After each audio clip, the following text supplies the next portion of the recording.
ಅವ್ರಿಗೆ ವಿಶೇಷ ಆಸಕ್ತಿ ಇದೆ ಸರ್, ಎಲ್ಲ ಕಡೆ ಹೋಗಿದ್ದಾರೆ, 1 ಲಕ್ಷ ಕೊಡ್ತೀನಿ ಅಂತ ಹೇಳ್ತಾ ಇದ್ದಾರೆ. ಅದು ಮನಸೊಪ್ತಾ ಇಲ್ಲ ಅಂತದಕ್ಕೆ ನಾವು ಎಲ್ಲಾದರೂ ಬೆಳಕಲ್ಲಿ ಹುಡುಕಾಡಿದ್ರೆ ಗುಂಡು ಪಿನ್ನಾಗಲಿ ನಾವು ಪತ್ತೆ ಮಾಡ್ಬೋದು. ಜ್ಞಾನಾರ್ಜನೆ ಅನ್ನೋದು ಯಾರಪ್ಪನ ಸೊತ್ತು ಅಲ್ಲ, ಪ್ರತಿಯೊಂದಕ್ಕೂ ಒಂದು ಪರಿಹಾರ ಇರುತ್ತೆ ಅಂತ ಒಂದು ಗಾದೆ ಮಾತಿದೆ. ಅವ್ರಿಗೆ ಹೇಳಿದೆ, ಇಬ್ಬರನ್ನ ನೀವು ಎಂಗೇಜ್ ಮಾಡ್ಕೊಳ್ಳಿ, ಇಬ್ಬರಿಗೆ ಉದ್ಯೋಗ ಕೊಟ್ಟಂಗಾಗ್ತದೆ. ಅವರು ಮಗುಗಿಂತ ಹೆಚ್ಚಿಗೆ ಸಾಕೋತಾರೆ, ನೀನಾಗಲಿ ನಿನ್ನ ಹೆಂಡತಿ ಆಗಲಿ ಆ ಕೆಲಸ ಮಾಡೋಕ್ಕಾಗೋದಿಲ್ಲ. ಮತ್ತು ಅವ್ರನ್ನ 3 ತಿಂಗಳು ಒಂದ್ಸಲ ಚೇಂಜ್ ಮಾಡಿ, ಅಪಾಯಿಂಟ್ ಆದಾಗ ಅವ್ರಿಗೆ ಡೀಟೇಲ್ಸ್ ಎಲ್ಲ ಪರ್ಟಿಕ್ಯುಲರ್ಸ್ ಅಲ್ಲೆಲ್ಲ ಇಲ್ಲಿ ಕೊಡಿ. ಆಧಾರ್ ಕಾರ್ಡ್ ಇರ್ಬೋದು, ಫೋನ್ ನಂಬರ್ ಇರ್ಬೋದು, ಅವ್ರ ಅಪ್ಪ ಅಮ್ಮಂದು ಇರ್ಬೋದು, ಎಲ್ಲ ಡೀಟೇಲ್ಸ್ ಕೊಟ್ಟರೆ ಅವ್ರೇನಾದರೂ ಅಪರಾಧ ಮಾಡ್ಲಿಕ್ಕೆ ಆಗ್ತದಾ? ಆಗೋದಿಲ್ಲ. ಎಷ್ಟೇ ಚೆಂದ ಇರಲಿ, 3 ತಿಂಗಳು ಚೇಂಜ್ ಮಾಡಿದ್ರೆ ಹೊಸಬ್ರು ಬಂದರೆ ಮತ್ತೆ ಅವ್ರಿಗೆ ತಲೆಯಲ್ಲಿ ಏನು ಓಡೋದಿಲ್ಲ. ಈ ಹಿನ್ನೆಲೆಯಲ್ಲಿ ನಾವು ಏನೆಲ್ಲ ಸಲಹೆ ಮಾಡಬೇಕು ಅಂತ ಇದನ್ನೆಲ್ಲ ನೀವು ಹಂಚಿ, ನಿಮ್ಮ ಸಮಾಜದಲ್ಲಿ ನಿಮ್ಮದು ಸಹ ರೋಲ್ ಜಾಸ್ತಿ ಇದೆ. ನಾವು ನಿಮ್ಮ ನಿರೀಕ್ಷೆಯಾಗಿ ಕೆಲಸ ಮಾಡಿದ್ರು ಸಹ ಇನ್ಪುಟ್ಸ್ ಯಾರು ಕೊಡ್ತಕ್ಕಂಥದ್ದು? ನಿಮ್ಮ ಮೇಲೆ ಜವಾಬ್ದಾರಿ ಇದೆ ಅಂತ ನಾನು ಭಾವಿಸಿ, ನಿಮ್ಮ ಜವಾಬ್ದಾರಿಯನ್ನು ನಾನು ಸ್ವಲ್ಪ ಮನದಟ್ಟು ಮಾಡಿಕೊಡ್ಲಿಕ್ಕೆ ಅವಕಾಶ ಮಾಡಿಕೊಟ್ಟಿದ್ರಿ.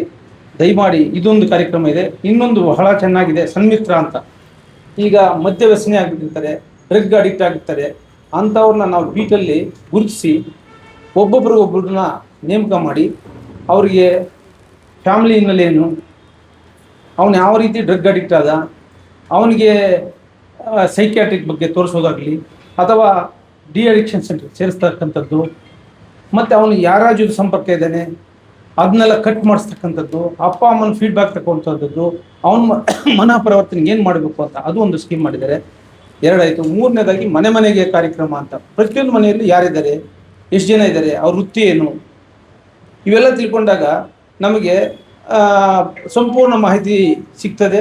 ಅದರ ಆಧಾರದ ಮೇಲೆ ನಾವು ಕೆಲಸ ಮಾಡಿದ್ರೆ ನಮ್ಮ ಗುರುತರವಾದ ಜವಾಬ್ದಾರಿ ಕಾನೂನು ಸುವ್ಯವಸ್ಥೆ ಪಾಲಿಸ್ತಕ್ಕಂಥದ್ದು, ಅಪರಾಧಗಳನ್ನ ನಡೆಯದಂತೆ ನೋಡ್ತಕ್ಕಂಥದ್ದು, ಒಂದು ವೇಳೆ ಕೈ ಮೀರಿ ಅಪರಾಧ ಗಳಿಸಿದ್ದೇ ಆದರೆ ಅದನ್ನು ಪತ್ತೆ ಮಾಡ್ತಕ್ಕಂಥದ್ದು, ಮತ್ತು ಜನರಲ್ಲಿ ವಿಶ್ವಾಸ ಮೂಡಿಸ್ತಕ್ಕಂಥದ್ದು, ಇದಕ್ಕೆಲ್ಲ ಸಹಾಯ ಆಗ್ತದೆ ಅಂತ ಹೇಳ್ಬಿಟ್ಟು ನಾನು ನಮ್ಮ ಸಿಬ್ಬಂದಿಗೆಲ್ಲ ಇಷ್ಟೊತ್ತು ನಾನು ನೈತಿಕತೆ ಪಾಠ ಮತ್ತು ಅವರ ಕರ್ತವ್ಯಗಳ ಬಗ್ಗೆ ಪುನರ್ಮನನ ಮಾಡಿಕೊಟ್ಟಿದ್ದೀನಿ.